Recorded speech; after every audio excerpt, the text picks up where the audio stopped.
వ్యక్తుల గొడవలు వివాదాలు ఇప్పుడు రాజకీయ పార్టీల గొడవలు అవుతాయి. రాజకీయ పార్టీల గొడవలు కాస్త ఇప్పుడు ఆస్తుల ధ్వంసాలు వీటికి వెళ్తూ ఉంటాయి.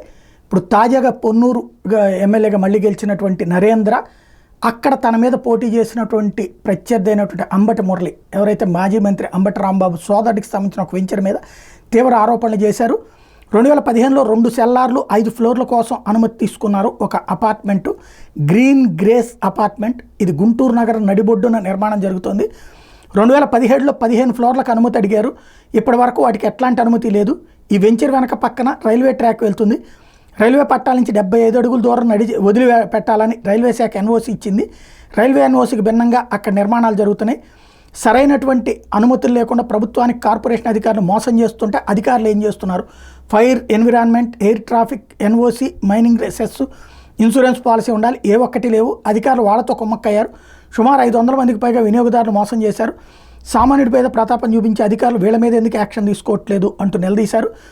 అన్ని రైల్వే అనుమతి కోసం ఒక ప్లాను, కార్పొరేషన్ అనుమతి కోసం మరో ప్లాను పెట్టారు. 100 మంది వినియోగదారులు ప్రజలను దృష్టిలో ఉంచుకుని అధికారులు వీళ్ళ మీద చర్యలు తీసుకోవాలి.